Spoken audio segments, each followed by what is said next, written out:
Hello and welcome to the latest episode of the Low Budget Review Show. I am your host, Eric Smith.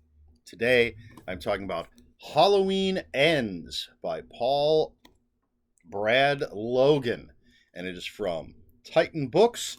This is the official movie novelization. Now, I've been stressing, not really, but that sounds good, right? I've been stressing about how I'm going to do this review. Because I try to avoid spoilers as often as possible. So this is what I came up with. Right now, if you are going to watch the movie at some point, you have not watched the movie yet, but you want to see it, you don't want to know anything about it before you see it, you can hang out for a few minutes right here, because I will just say that this is a good novelization. It adds a bunch of stuff to the movie. It gives you greater character development. It fills in a whole bunch of stuff. It's well written, and so I gave it 3 out of 5. I liked it, which is lower than the rating I gave to the novelizations for the Halloween 2018 and Halloween Kills books. But I liked it. I probably should have gone 4 out of 5. And we'll get to why when I get to the slightly spoilery stuff.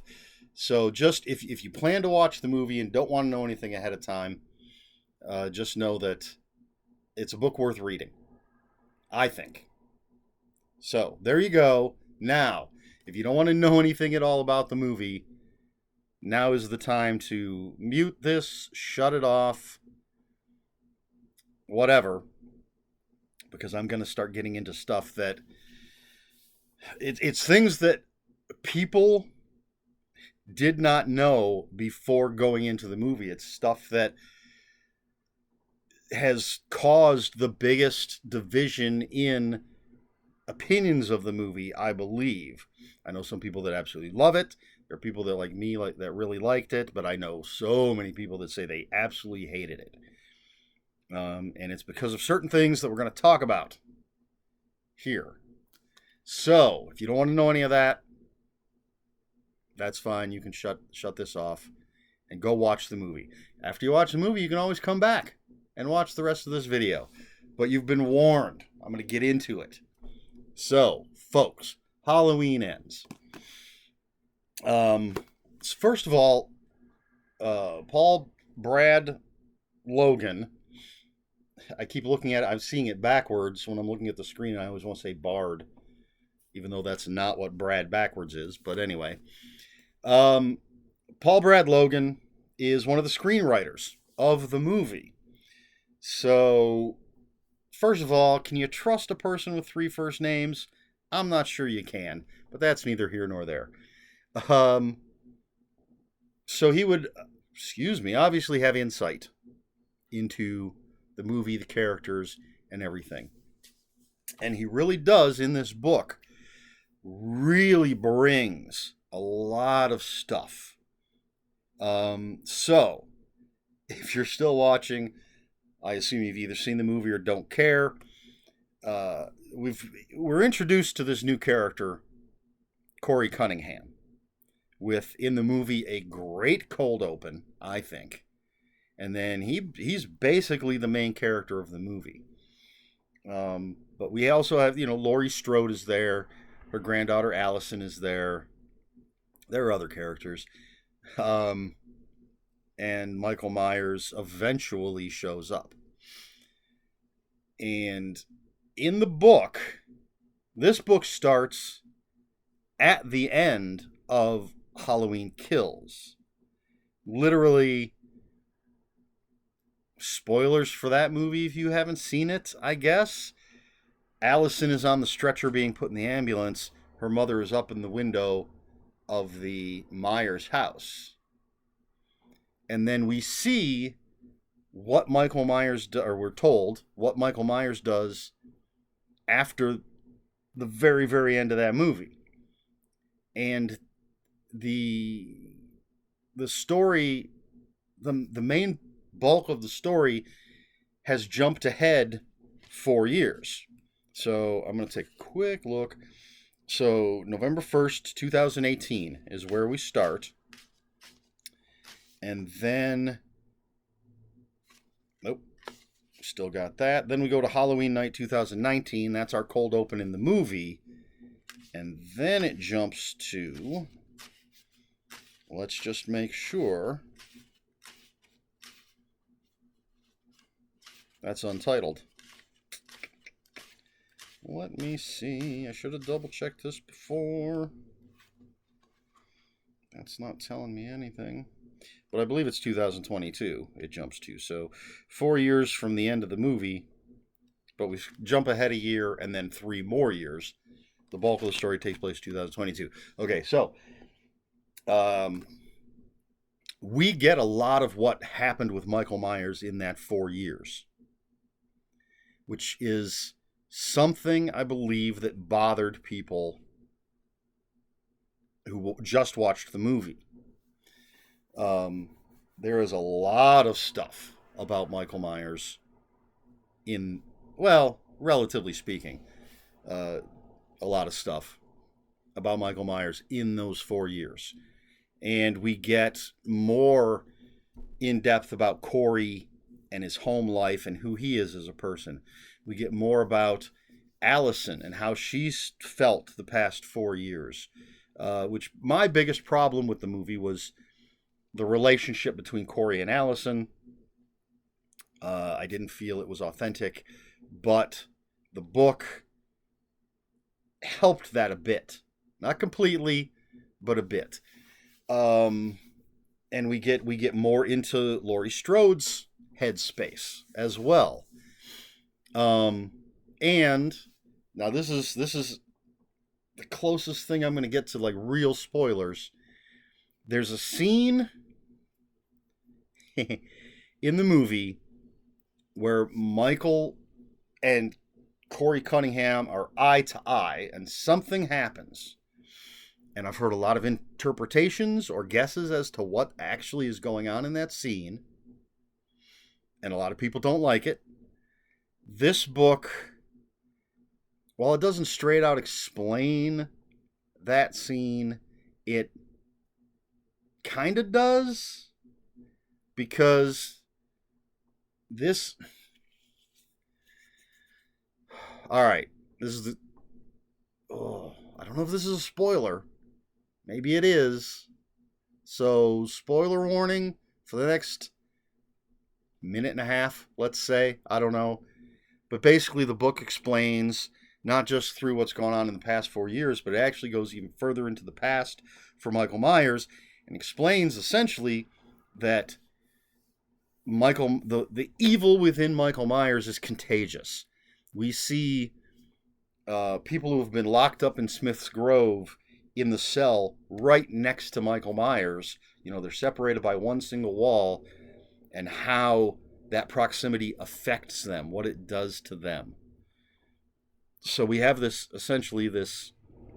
idea that the evil is contagious, I suppose. And that's fleshed out quite a bit in the book.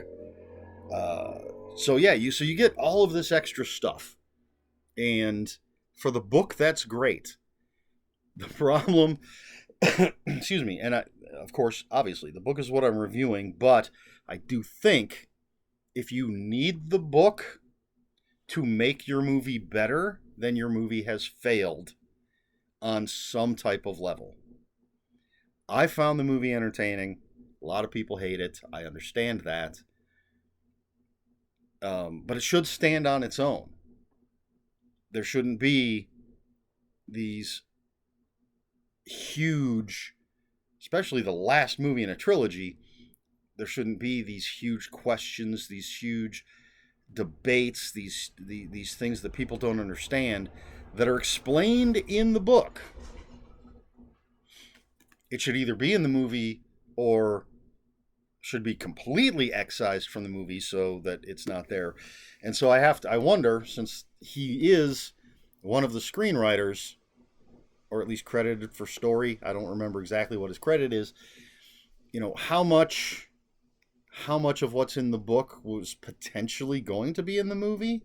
had to be cut for time or didn't work or for whatever reason, or if some of it maybe ended up on the cutting room floor, but some of it never even made it into the screenplay, but he was able to fit it into this. I don't know.